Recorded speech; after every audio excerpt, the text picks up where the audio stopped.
Hi everyone, this is Patrick Adkins with East Tennessee State University's Academic Technology Services, here with a comprehensive overview of Zoom, which is ETSU's web conferencing solution. So let's jump right in and take a look. There are multiple points of access for Zoom. The ETSU Zoom web portal, which is located at etsu.zoom.us, is essentially the primary hub of all things Zoom. This is where all your advanced settings can be dialed in. This is where your cloud recordings are going to live. A lot of the things that you might need to do in Zoom will take place here in the web portal. We also have the ability to download a desktop client, which might be a good solution for a personal computer or device, or perhaps an office computer, because you can technically leave it logged in at all times. It's a streamlined, more aesthetically pleasing version of Zoom. You can launch meetings, schedule meetings from your desktop client, but if you need to do any advanced settings manipulation, it's going to point you back to the web portal. A third point of access would be the Microsoft Outlook add-in, which you can download from Zoom. It's a way that you can schedule a Zoom meeting right in your Microsoft Outlook, and you can also take any meetings that you had created on your Outlook calendar and turn them into Zoom meetings with the click of a button. Of course, there are mobile apps for Zoom as well. They are available on the Apple Store and the Google Play Store for both iPhones and Androids, of course iPads and tablets as well. So it offers the option to join a meeting with your mobile device. You can share your content, your video, all within your mobile device. And then we also have a Zoom D2L integration that offers all of the functionality that you would normally find in Zoom right within your D2L course. So we're going to primarily focus on the web portal in this particular overview. As I mentioned earlier, you can find the ETSU Zoom web portal at etsu.zoom.us.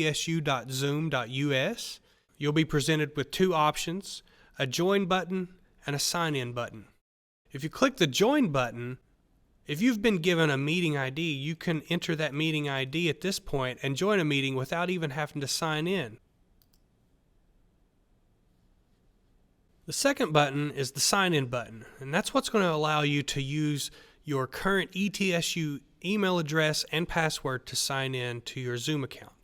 If you've never logged into your ETSU Zoom account previously, by logging in this first time, you are officially activating your account. Let's start with the Profile tab. At the top, you'll see your name and the ability to add or change a profile picture. The added benefit of adding a profile picture is that if you're not sharing your webcam during a meeting, the second place that Zoom looks is for your profile picture.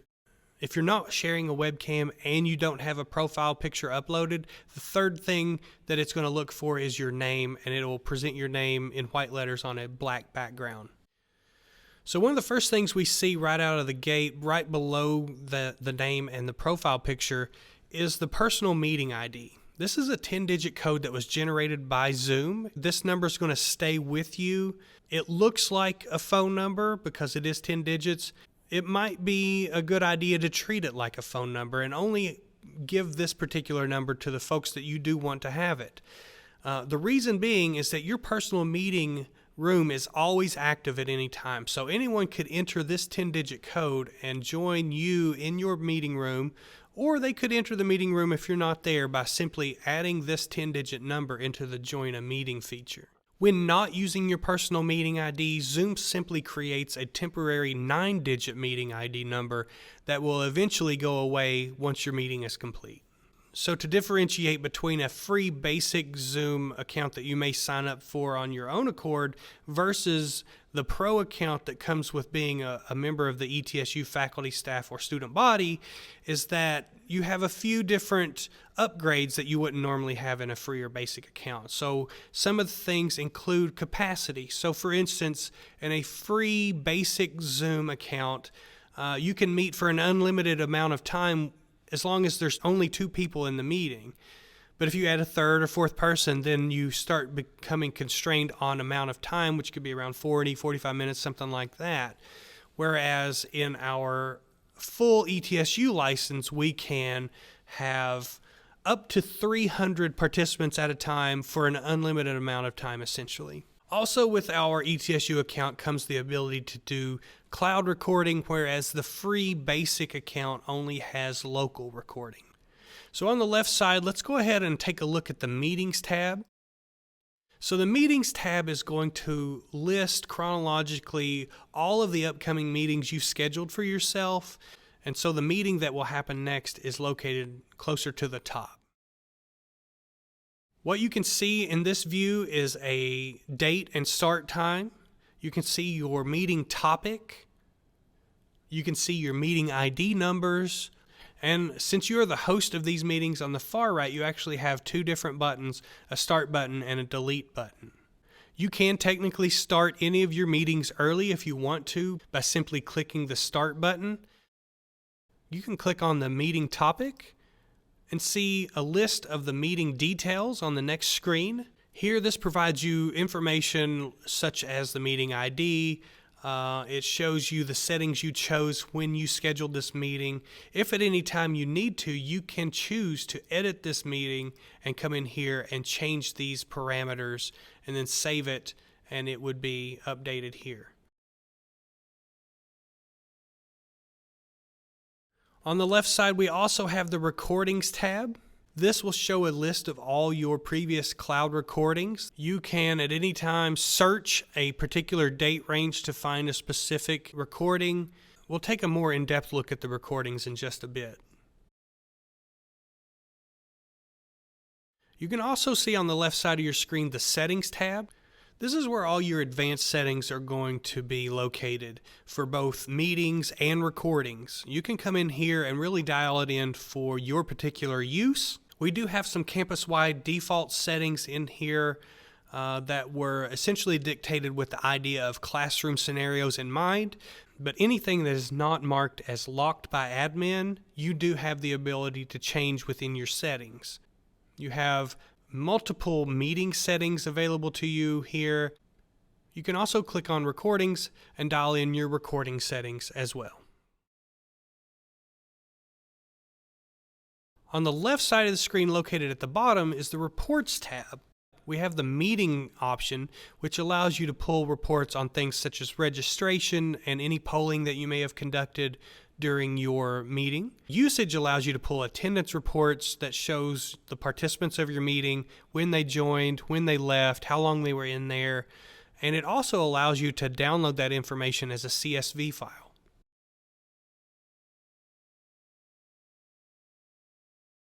Located at the top of the page are three options: schedule a meeting, join a meeting, and host a meeting.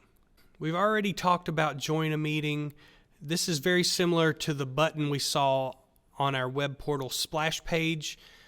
By clicking join a meeting, this will allow you to enter a meeting ID you've been given and enter that meeting.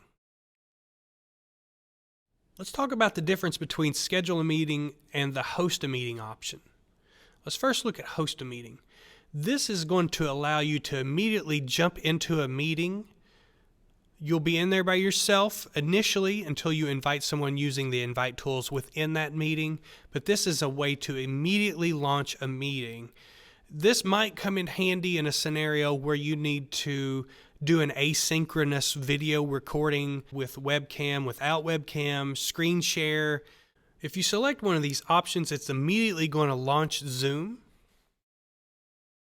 So right away we see our Zoom meeting room open here, and we're immediately prompted to choose our audio conference options. You have the ability to join your meeting with computer audio, which is essentially any built-in microphones or external microphones that you've attached to your PC. And you also have the option of using your phone for audio. It is possible that you could utilize your computer for the visual aid, but maybe you don't have a microphone connected to your PC. You could then utilize your phone to call in and use that for audio. So looking at the computer audio option, you can actually test your speaker and microphone prior to entering the room, which is a handy feature. Simply click on that. If you can hear the ringtone, simply select yes. If you can't hear the ringtone, select No to cycle through other speaker options on your phone, or choose from the drop-down menu the speaker option you'd like to use. Next, you'll be prompted to do a mic check. Simply speak into your microphone with your normal speaking voice, and it will play back a portion of that for you. Mic test 1, 2. If you cannot hear the playback, cycle through your other microphone options. Mic test 1, 2. Mic test 1, 2. If you can hear the replay of your mic check, simply select yes. Once you're confident that your speakers and microphone are set up properly, go ahead and select Join with Computer Audio. And then select Join with Computer Audio a second time. And now you are in your room. You can tell that your microphone is working. Down in the bottom left, you'll see that you're getting levels fluctuate here in your microphone icon. If you enter a Zoom meeting without sharing your webcam and there are no other participants in the meeting, what you'll see is this white screen with the meeting details listed. The toolbar is located at the bottom of the Zoom meeting window. On the left side is where all of your hardware buttons will be. We can see that we have our audio options and our video options located here. If we wanted to mute our microphone, we could simply click on the microphone icon, and we know that we're muted in that we have a red slash through our microphone icon. We can unmute our microphone by clicking it again. You can start and stop your webcam here by selecting this button as well. Hi everybody. To stop your video, you can simply click that button again, and now you're no longer sharing your webcam. And you can see that your webcam is not currently being shared when you have the red slash through it. If there's ever a scenario where you are actually in a meeting and something starts happening with your hardware, you do have some options available to you in these upward facing arrows or carrots to the right of your icons. So let's take a look at the audio options first. So by clicking that, we can see some options that we have available to us. So from here, you can actually elect to do another speaker and microphone test if you want. Test 1, 2, 1, 2. Test 1, 2, 1, 2. You can actually switch from computer audio to phone audio here if you want, and it will simply prompt you with the phone call information. You can open up your audio settings here as well. You also have the ability to change your audio input from the menu here. If you have more than one microphone plugged into your computer, here's where you can actually go back and choose a different microphone. For the video options, if you click the upward facing arrow, this will list any of the webcams that you may have attached to your computer. If you don't see anything here, it may be likely that you don't have a webcam. Most laptops do have a webcam built in. Not all PCs have a webcam built in. Let's take a look at scheduling a meeting in the ETSU Zoom web portal. At the top of the page, select Schedule a Meeting. From here, you can enter your meeting topic.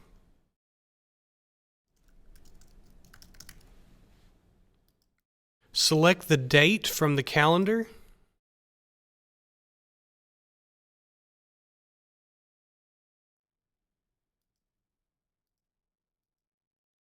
And choose your duration.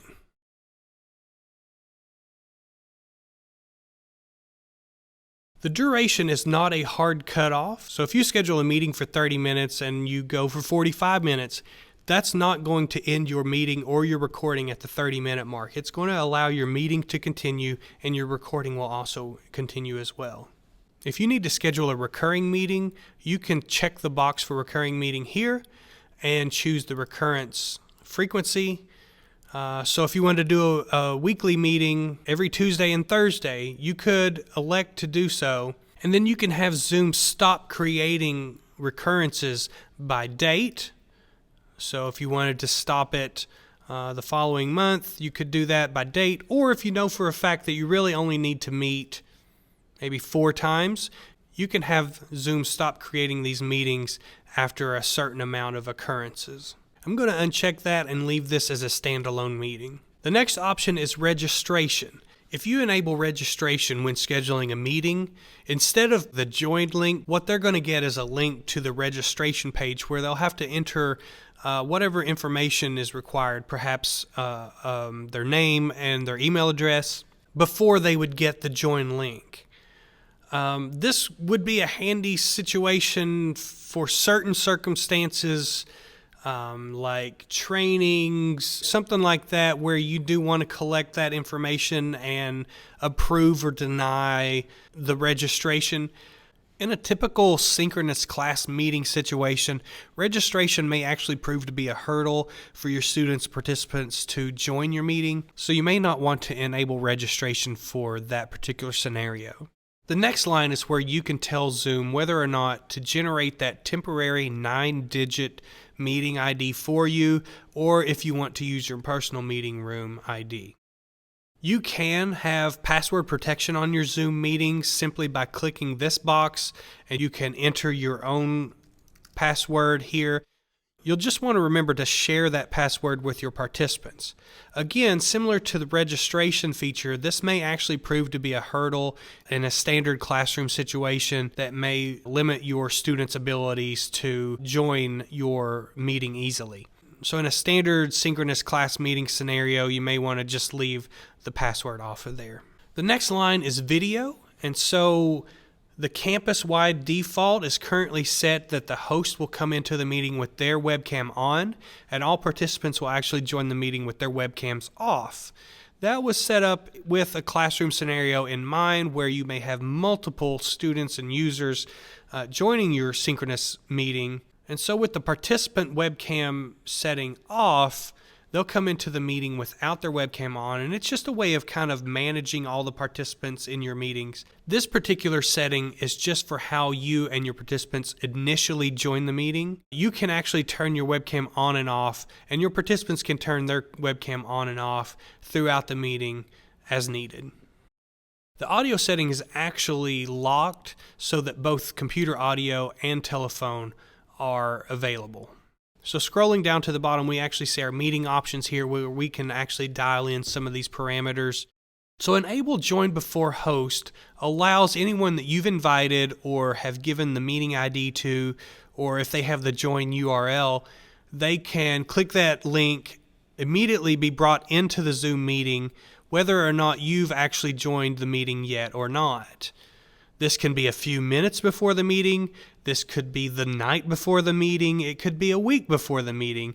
Enable join before host means just that. They can join that meeting at any time. You'll actually receive an email notification that says your meeting attendees are waiting. Would you like to start the meeting now? Something along those lines. It's possible that they joined early simply because they were anxious about the Zoom interface. Maybe they'd never used it before, or they accidentally clicked the link and they got in there way before they intended to. If enable join before host is turned off, what your participants will see, instead of being brought directly into the meeting, what they're actually going to see is a screen that says something along the lines of please wait for the host to start the meeting. So once you, the host, click the start button, then they will be allowed into the meeting. Mute participants upon entry essentially means that any of your invitees and your participants will come into the meeting with their mics already muted. It's very similar to the video setting we looked at earlier in that it's essentially just for how they enter the meeting. They can technically mute or unmute once they're in the meeting, very similar to how you can toggle your webcam on or off. So the next option here is Enable Waiting Room. What Enable Waiting Room does is allows the host to control when a participant joins a meeting. So you can admit attendees one by one, or you can hold all attendees in that meeting room and admit them all at one time.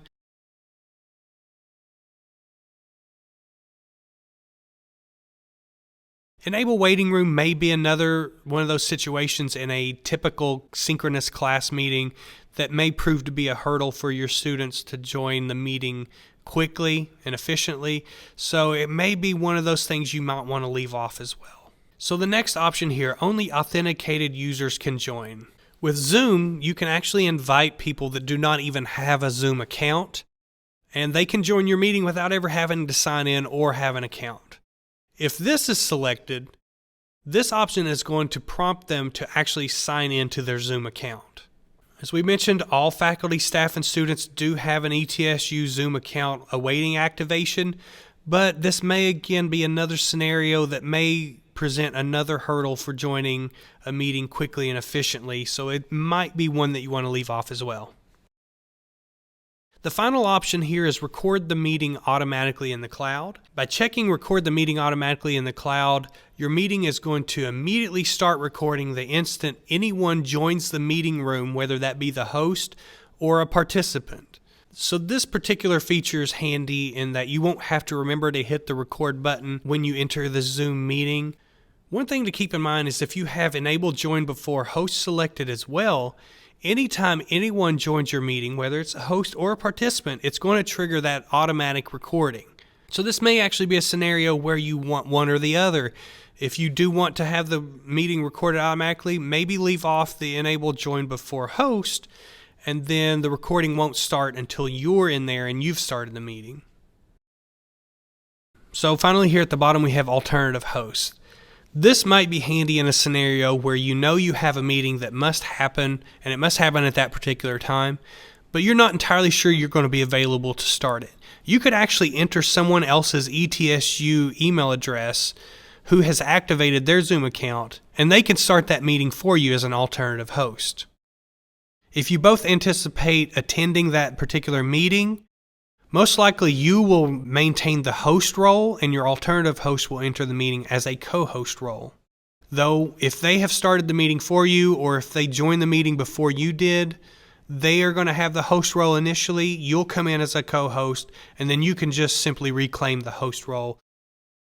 So we've dialed in our settings here. We're ready to go ahead and save this. Just hit the save button. So on the next page here we actually have our meeting details. It gives information like the topic, the time we selected, the meeting ID, of course. Perhaps the most important part of this screen is actually right here on Invite Attendees. This presents you with the join URL. You can copy this link and send it out via email or D2L news item or instant messaging or however you want. And that would be a way to invite your students or your participants. They could click that link and join your meeting. On the right side, you also see the option for copy the invitation. This gives you all the meeting details right here where you can copy all of them at one time. You can now paste the invitation information into the body of an email. Depending on the email client you use, it's possible that the meeting link is not going to be a clickable link. You can remedy that by simply placing your cursor at the end of that and either hitting the spacebar or return. And now it's a clickable link for your participants. The invitation information also includes the numbers that you would call in the event that you needed to use your phone for audio. Simply add a subject line to your email.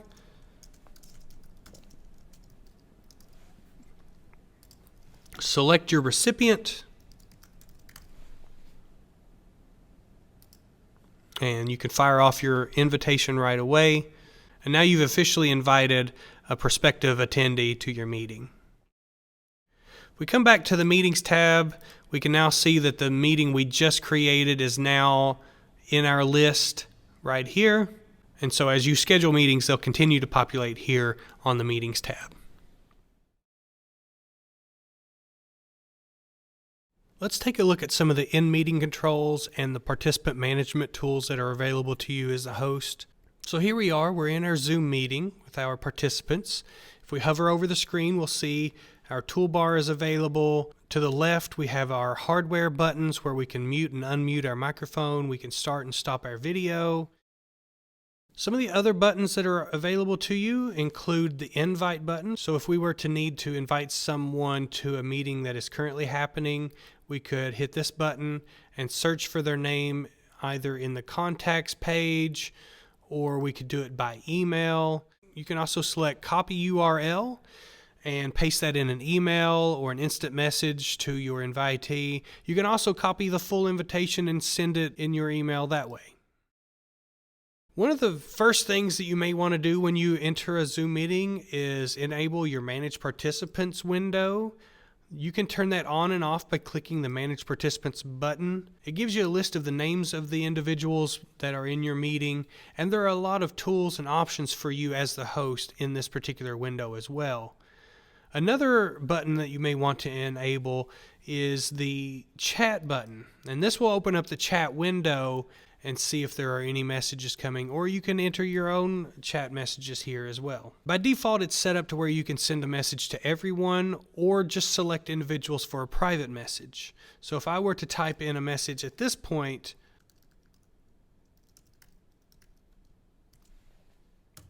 so that message will go to everyone in the room. They can see my message there. If I wanted to select someone individually, I could click on this option here and choose that person individually and send them a private message. And so now that's a private message just between me and that particular participant. You as the host have the ability to limit what chat engagement there is in your meeting by clicking on this button with the 3 dots in the bottom right hand corner.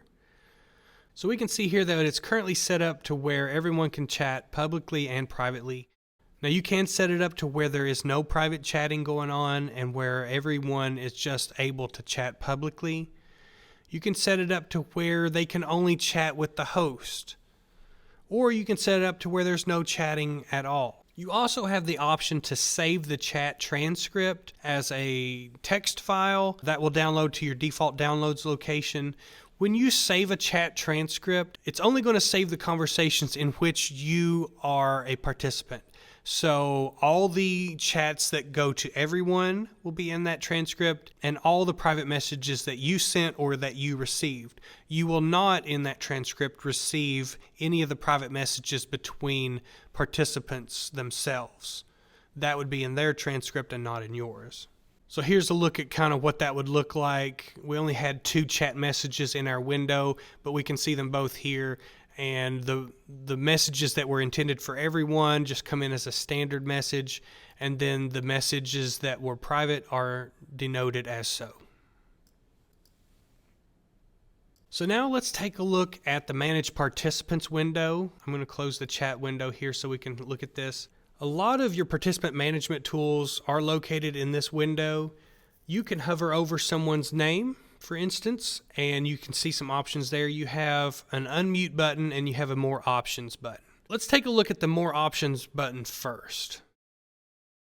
So under more options, you have the ability to send a private message to that person via the chat option. You have the ability to ask that person to start their video. So if you were to select this, for instance, by doing so, it doesn't actually start their video, because in Zoom, you're not going to control someone's hardware at a distance. It's all about requesting and granting permission. So by selecting Ask to Start Our Video, our participant received a notification on their screen that said something along the lines of, the host has asked you to start your video. And then they have 2 options. They can start the video, or the other button would say later. So looking at the participant list here, we can see that we are the host of the meeting, as out to the right of our name would be host. And then none of our other participants have anything out from there because their role is essentially just participant. Now you can, during the meeting, hover over someone's name and make them co-host. And it'll say, do you want to make this participant a co-host? You'll say okay. And so now we can see that that participant has an added role next to their name of co-host. A co-host has all the same powers that a host has, except for a few things. A co-host cannot end the meeting for all. A co-host cannot make other participants co-hosts. And a co-host does not have the ability to initiate breakout rooms. If you were to hover over someone's name, you also have the option to make that person a host. What you may have noticed when I made our participant a co-host is that I retained my host role and they were just simply promoted to co-host. If I were to make someone the host of this meeting, I would then be demoted into a participant role, and that particular participant would actually be the host. Because you are still technically the host that scheduled this meeting and this meeting is happening in your account, you will still have the ability to reclaim the host role using the Reclaim Host button right here.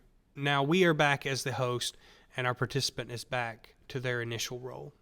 You have the ability to rename your participants as well if you want to. If you, as the host, rename someone, then they no longer have the ability to rename themselves.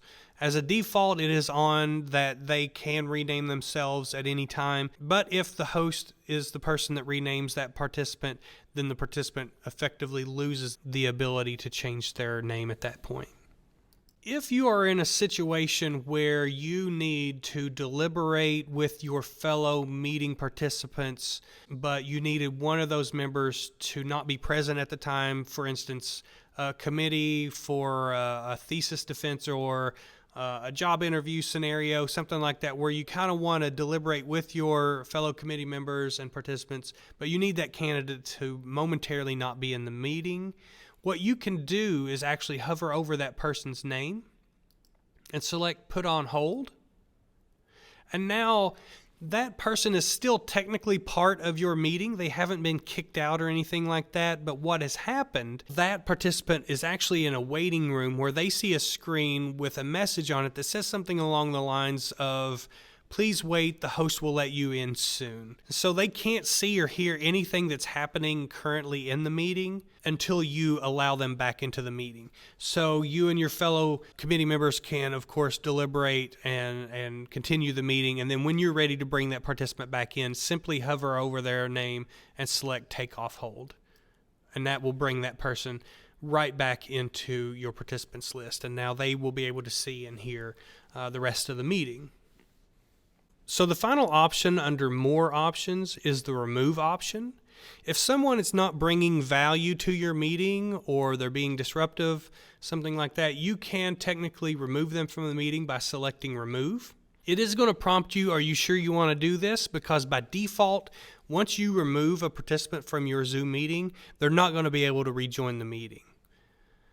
And so now that participant has been removed from our meeting. You can, in your advanced settings, disable that particular feature that wouldn't allow them to come back in.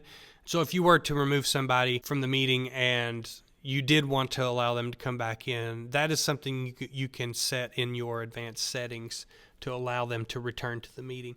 But as it's currently set up, if you remove someone from your meeting, they are officially removed and cannot get back in. So let's take a look at some of these other options down here, of course. So we have our recording button here. So we can hit this button and we will be recording into the cloud.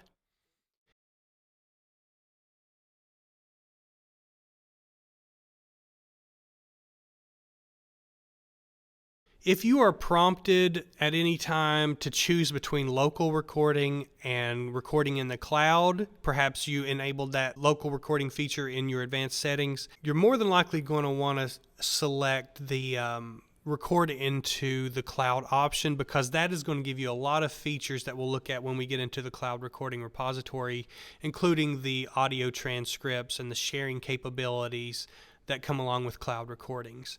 So if that were to be the case, simply select in the cloud. So let's take a look at some of the viewing options you have for Zoom. So currently we are set up to be in the active speaker mode. The active speaker mode will be able to detect who is speaking into the microphone and cut to that person's video feed or profile picture or name. And it can do this hot switching live as the meeting happens, depending on who it detects speaking. And in the active speaker view, whoever the active speaker is, their video will be the largest window. In the gallery view, if you were to select this matrix looking button in the top right of your window, that sets this up to where you can see every individual in a thumbnail. The more participants you have, the smaller these thumbnails will get. Remember, you can have up to 300 participants at one time in a meeting. You can actually have up to 49 active webcams at one time in your meeting as well. And in that case, a gallery view may come in handy where you can see everyone all at one time. You can also go into full screen mode by clicking this button here, and now we're in full screen where we can actually bounce from gallery view back to speaker view if we want. And you can also exit full screen mode by either using your escape key or pressing the exit full screen button in the top right. Let's go ahead and take a look at sharing your screen.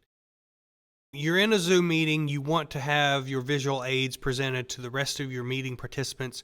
You can come down to the toolbar and select the green share button, which will then prompt you with the options for sharing here. If you have more than one monitor, you may see screen 1 and screen 2. If you only have one monitor, as we do in this scenario, you would only see desktop 1. Some of the other options include sharing a whiteboard, where you can go in there and draw things on there. You can share mobile devices either through AirPlay or by connecting them to your computer, or any of the applications that you have open currently on your computer will populate in the following areas where you can technically just share one application at a time. So what do you choose? Well, it depends. It's a matter of preference. So let's take, for example, the first option here, desktop 1. If we were to choose this option, we would be sharing our entire screen. So anything that happens on our screen at any given time would be presented to our participants. This might be a handy way if you know that you're going to share multiple different programs and applications during your share. You could do this and just drag them in and out as needed, or minimize and maximize your programs and applications as necessary. It would save you from having to create or juggle multiple sharing options for individual programs. If you wanted to share just a singular application, then you would click on that application and nothing else would show to your participants other than that one particular application. Say, for instance, you wanted to share a PowerPoint presentation, but only the PowerPoint presentation. You could select the PowerPoint option and your viewers would only see the PowerPoint screen. They wouldn't see any email notifications that popped up or anything like that. None of the other area around PowerPoint. In this case, let's go ahead and we'll just share our entire screen. Before we do that, let's take a look here at the bottom of the share screen, because there are some very important options down here I want to draw your attention to. So let's say, for instance, during your screen share, you want to play media that includes audio. That could include a YouTube video. It could be embedded video in your PowerPoint presentation. If you want your participants who are joining your meeting at a distance to also hear that media, you're going to need to enable this feature right here, Share Computer Sound. This is what's going to make it possible for them to hear the audio coming through your speakers. Until that's checked, all they're going to be really getting is your microphone. And if, for instance, that media that you are going to be playing is a video, then there's also this option to optimize for full screen video clip. So we'll go ahead and turn those on now. We've selected our desktop. We've turned on the option to share our computer sound. Let's go ahead and hit the share button here. And now we are technically sharing our full screen and our participants can see this entire screen. Let's take a look at maybe a PowerPoint presentation first. So let me pull up my presentation here. So now my participants can actually see my entire screen, which is denoted by this green box that goes all the way around the screen. That's what signals to you as the sharer what portion of your screen is being shared. So you can actually go ahead and pull up your PowerPoint presentation into full screen mode. Go ahead and play your slides. Now we are in a full screen mode in PowerPoint. Our participants are viewing our entire screen at one time. We can go through our slides as necessary and continue on with our presentation. When you are in sharing mode, the toolbar actually moves to the top of your page, which you can hover over and pull those options up. A lot of the same functionality will be up here at the top. You can actually use, for instance, the Annotate features here and actually draw directly on your screen share if you want. Of course, this feature is a lot better if you have a pen to do this with. I'm currently just doing this with a mouse, and it's still pretty responsive. But if you need to get more detailed with your annotations, then you may want to look at a digital pen where you could actually come in here and even draw specific equations out and stuff like that. Your participants are set up to annotate as well. If you don't want them to do any annotations whatsoever, you can turn that feature off. You can actually save your annotations as JPEGs if you want by clicking the Save button. You can easily clear out all of the drawings in general, all of just your drawings, all of your viewers' drawings if they've annotated on here as well. So there are a lot of annotation features here. I encourage you to go in there and play with them and see what you like. You can erase, of course.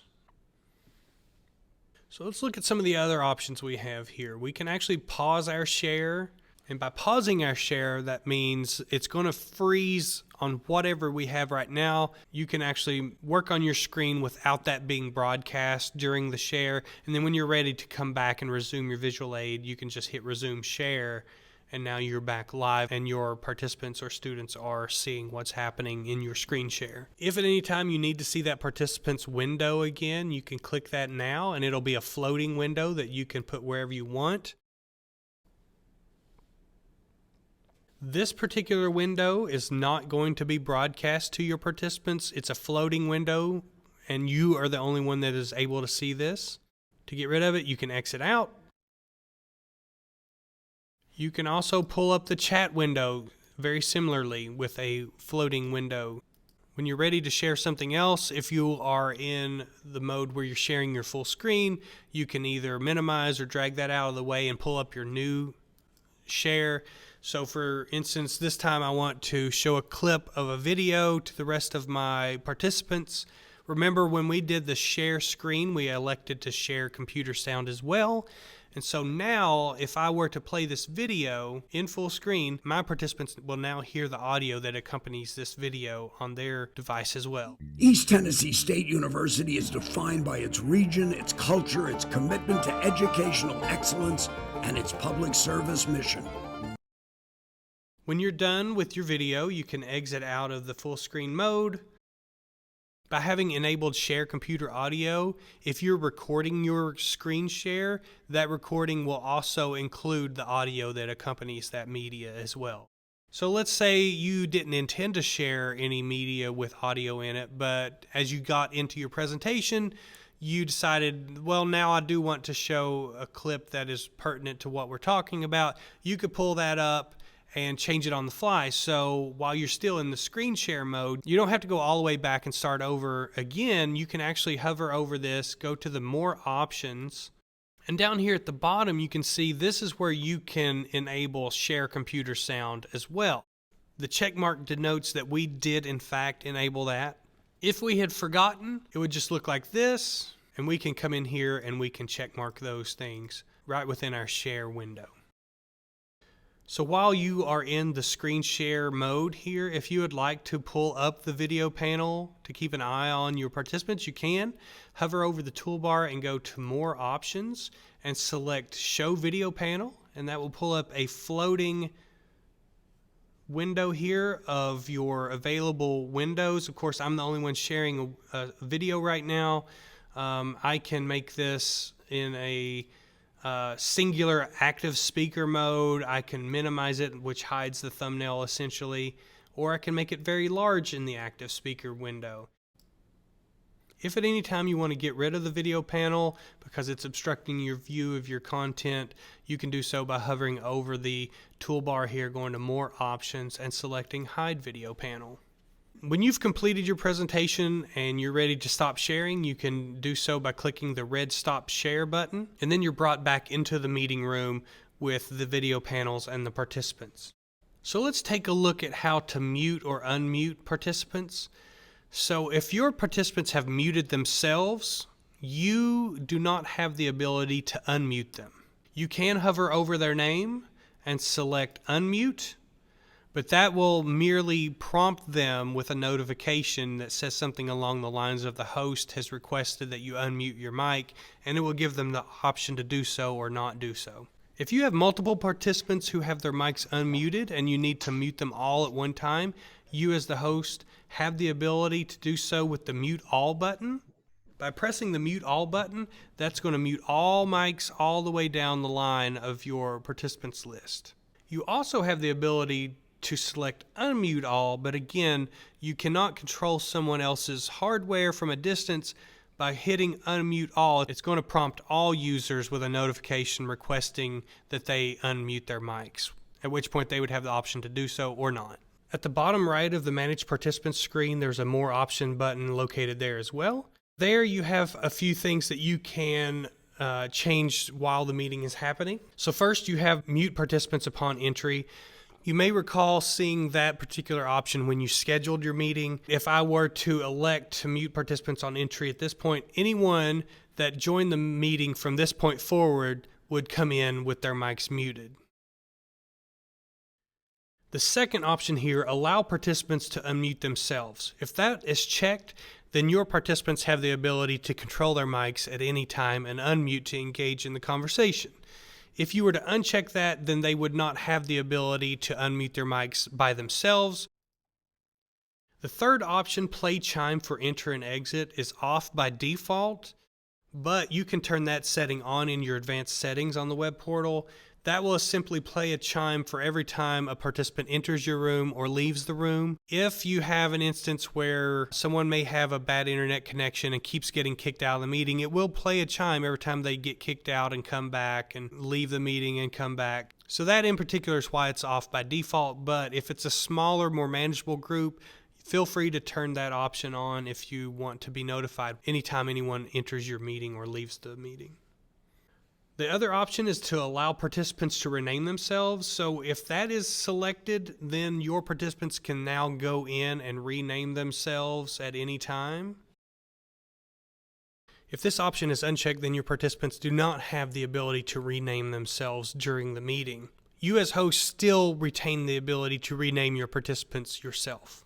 The last option is lock meeting. If you were to select that at this point, no one beyond this point could enter your meeting. Everyone that's in there is all that will be in there. There are some good engagement features here as well, including polling. That is a neat way to engage with your participants and kind of survey them with some predetermined questions. Polling is only available if you schedule your meeting in advance. Polling's not available in a room that you immediately joined by the host a meeting option. So for polling to be available to you, just remember you need to schedule the meeting in advance.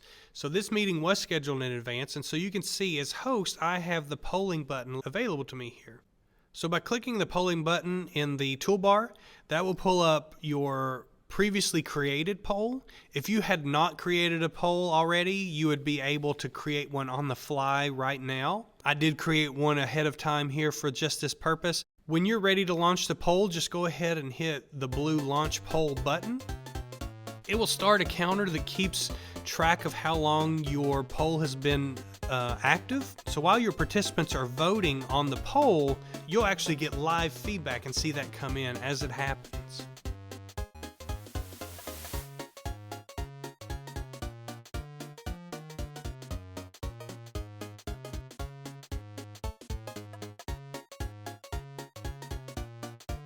When you're ready to close your poll, you can click the blue End Poll button at the bottom. And now you, as the host, have the ability to share those results with your participants or just keep that information for yourself. So currently, none of our participants are able to see these results until we click the Share Results button. So let's go ahead and click that. And now that actually puts the poll results on all of their screens where they can see the results as well. When you're ready to stop sharing, simply click the blue Stop Sharing button and you can close your poll. So this whole time we've been recording, so let's take a look at that. So let's say you're teaching a night class, approaching almost 3 hours, and so you may want to take that break there in the middle to stretch and get a drink of water or something like that. But you want to maintain your recording in one video file so that you're not having to juggle the first half of your meeting, then also a second video file for the second half of your meeting. What you can do is actually pause your recording, and you can see that your recording is paused up in the top left. It'll say recording paused. And when you come back from your break, you just need to remember to hit the resume button either down here or up here next to the recording paused. And now you've resumed your recording. And by pausing it and resuming, you're going to keep that recording in one file as opposed to two separate files. If at any time you do want to stop recording, you can go ahead and hit the stop button. It's going to prompt you to make sure you didn't click that by accident, and you say, yes, I'm ready to stop recording. So our meeting is still live, but our recording is stopped. And the minute you stop recording, it automatically starts processing and rendering in the background. And once that's complete, it will be uploaded to your cloud repository on the web portal at etsu.zoom.us. So one last thing we want to look at here is the Breakout Rooms option. So this is a pretty neat way to take a larger group of participants and break them up into smaller groups so that they can go in there and focus on their topic or their group project away from the rest of the group, but still remain under the overall umbrella of the meeting itself. And so if we select Breakout Rooms, and remember the host role is the only one with the ability to generate a breakout room. So you as the host can come in here and you can tell it how many rooms you want. And then you can have Zoom automatically assign your participants to the rooms, or you can manually do it yourself as the host. And so you'd create the breakout room, and you'll just click on one and you'll assign some of your participants here. We have an odd number, so we'll just do 2 in the first room, and then in the second room we'll do assign the remaining participants there. You'll note that your role as host is not available here, because as host you can technically jump in and out of any of these breakout rooms at any time to check in on your groups and see how it's going, and then you can come back to the main Zoom meeting when you're finished. So we haven't launched these rooms yet. Show you some of the options you have available to you. You have the ability to move all participants into the rooms automatically. You can allow participants to return to the main session at any time. So if a group in one of these breakout rooms wraps up earlier than the others, they can go ahead and leave that breakout room to come back to the main Zoom meeting session. You have the option to close the breakout room automatically if you want after a certain amount of time. So you could set it up to where they have a specific amount of time. Perhaps you don't have a time limit on there. When you are ready to close the room as the host, it will start a countdown. By default, it's 60 seconds. That gives your participants that are in those rooms enough time to kind of wrap up what they're doing and then come back to the main session. You can add a room. If you have more participants than we currently do, you could add multiple rooms right here as well. So we've got 2 participants assigned to breakout room 1. We've got 3 participants assigned to breakout room 2. We as hosts can go ahead and open all rooms.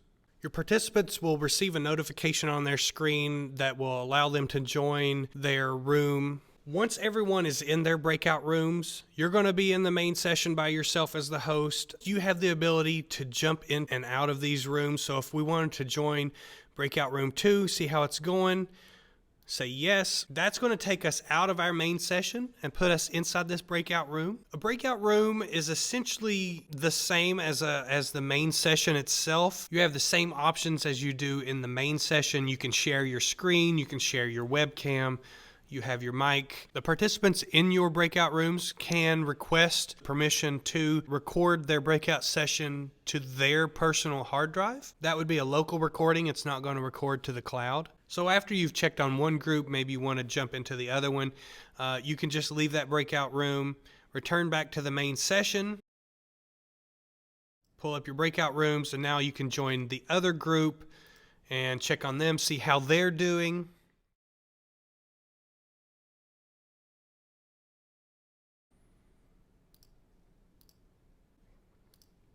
You as host have the ability to broadcast a message to all rooms at the same time. If it's time for them to start wrapping up, you can send a message, time to start wrapping up, and click broadcast, and that message will appear on their screens inside of each of the breakout rooms. And when you're ready to bring everyone back into your main session, you can just do close all rooms. That, of course, will give them the 60-second countdown. If they do not elect to leave the rooms immediately after the 60-second time limit is up, it's going to pull everyone back into the meeting automatically.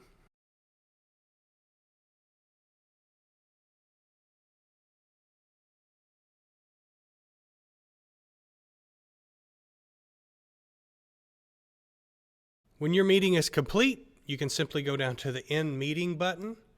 You have 3 options available to you. If you accidentally hit the End Meeting button, you can press cancel, no harm, no foul. The other options available to you are Leave Meeting or End Meeting for All. As host, if you were to select Leave Meeting, your meeting's actually going to continue on without you once you've left. So what you're going to want to do is probably hit the End Meeting for All button. It closes the meeting for everyone.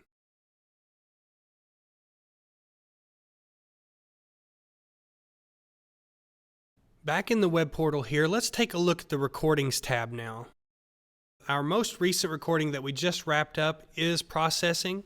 It may take a while for that particular recording to process and fully upload. As the host, you will receive an email notification when your recording's ready. That email notification will include a link to the recording itself, and it also includes a link that if you wanted to, you could forward to anyone you wanted to share that with, and it'll differentiate those links in that email, one of which would not be of value to the person you're sending it to as it's only available to you, but the second link is one that you could, in theory, forward to them via email if you want. However, in the Recordings tab, you actually have the ability to share your recordings with others by clicking on the Share button. And that brings up some of these options here. If you want to share it publicly, leave that enabled. Viewers can download. You can turn off the ability for your viewers to download this recording if you want. You actually do have the ability to do an on-demand recording as well. So if you were to enable this, then your viewers would actually have to register and be approved by you before they get to see that. You'll have to decide as an instructor if you think that would be a helpful way to disseminate your recordings to your students. It may be, again, another hurdle for them to get the content they need. It may be best to just leave that off as to not create another barrier to entry to get their content. You can password protect recordings if you want. You can add your password in there, save it. Just remember to share that password with the viewer. When you've dialed in your options, go ahead and click Copy to Clipboard, and you can paste this information in an email or a D2L news item or however it is that you want to share this particular recording.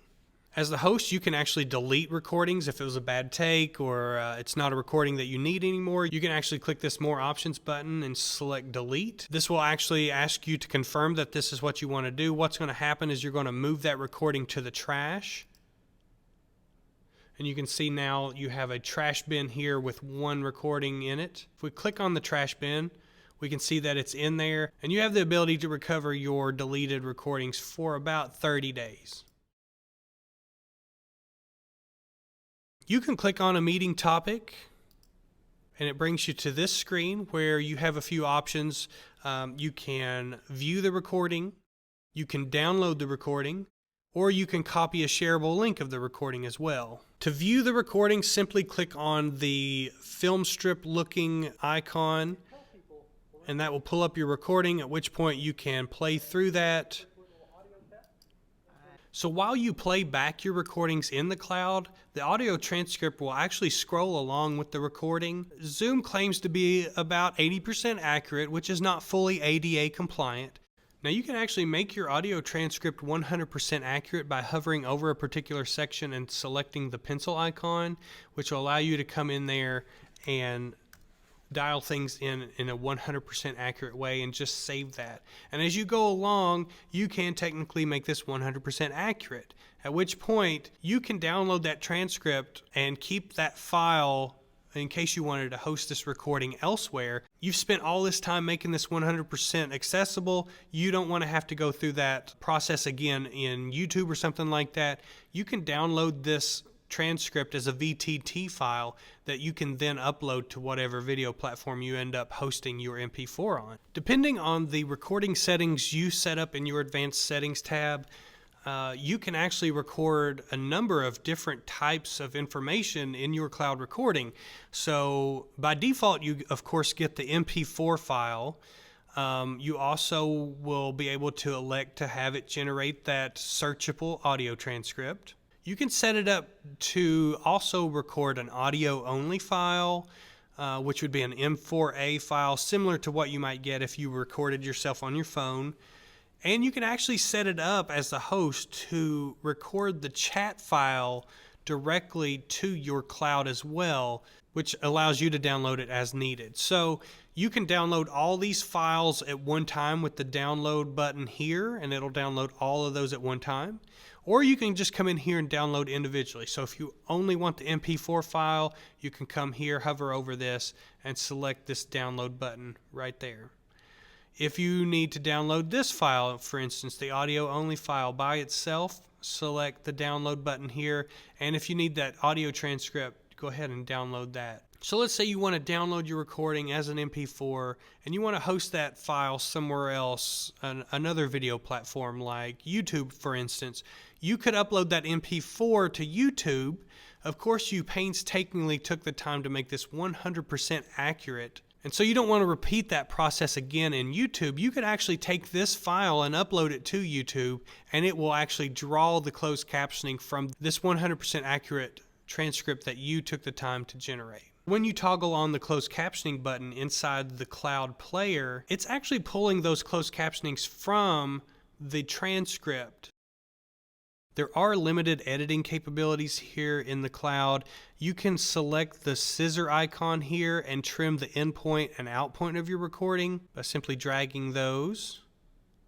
And this is a non-destructive edit. What it's doing is it's just telling the player to only play from this point to this point. So you can save that. Now when you share this recording, your viewers are only going to see that portion that you elected to have. At any time you can come back and undo that, of course. Very similar workflow. Click the scissors icon, drag those back out where they belong, save it, and now you're back. No harm, no foul. Nothing got deleted. The cloud recording playback actually has speed options as well, so you can play this back at normal speed, 1.5 times or 2 times the normal speed. One of the really great features of the audio transcript is that it's searchable. So you can actually come here to the search field and enter a keyword or phrase. And when you search it, it will actually take you to the point in time for each of those instances, and it will actually mark those with yellow highlights in the transcript itself. Really cool. So that about wraps it up for our overview of Zoom. I know we covered a lot of ground there, a lot of information. If at any time you have a question or an issue arise, please feel free to reach out to us here at Academic Technology Services. We're more than happy to help answer any questions you might have or look into any issues you may be facing in terms of Zoom or any technology for that matter in your teaching and research. Thank you all so much for tuning in.